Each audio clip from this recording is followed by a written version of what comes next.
Ito meme yung ano, yung nakuha natin dun sa garden natin, yung huling bunga ng corn. Ito yung ornamental na corn, yung iba-ibang kulay. Mukha siyang masarap pero hindi ko siya tinikmang ilaga. Ang ganda ng kulay, iba-ibang kulay.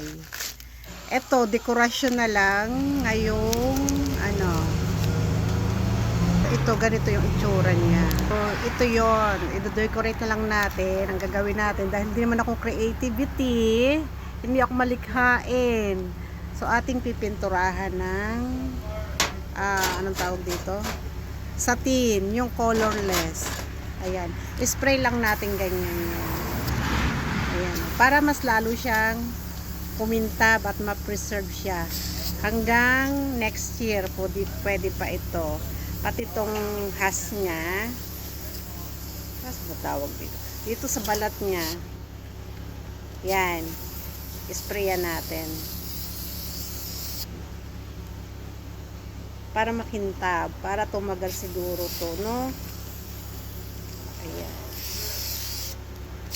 Ang kintab nyo na, para siyang hindi totoo. O, di ba ang ganda na? Patuyuin lang natin yan.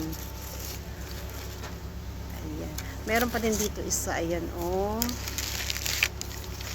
Isprayan natin ng gumanda. Ng kumintab. Ayan, oh.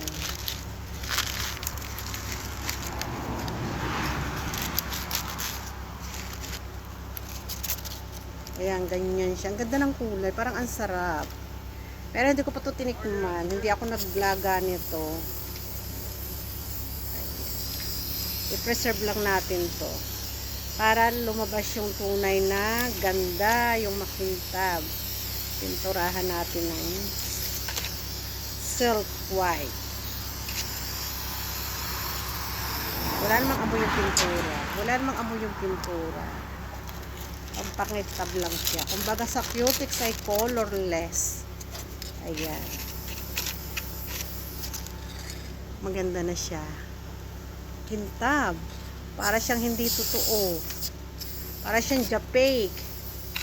Japik na tunay. O, ayan. Pati yung balat, pinturahan natin. I-preserve natin ito.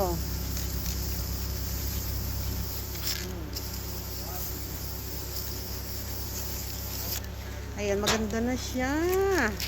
Tutuyuin lang natin. Tapos ito, natanggal yung laman. Ayan, ganyan na lang natira. Tapos dito, ito nakakaawa naman. Ilang piraso yung butil. Bungi-bungi eh. Kailangan ito ng postiso. Ayan, mabibilang eh. Ayan. Katulad nito, ang ganda ng laman. Makintab, iba-ibang kulay. Kaya lang hindi siya buo. Pangit ang bunga kasi mainit. Nung nagtanim ako, hindi ko nagligang masyado. So, atin ito pakintabin ng gusto. Pagandahin natin ito. Ayan. Patuyuin natin ito ng gumanda.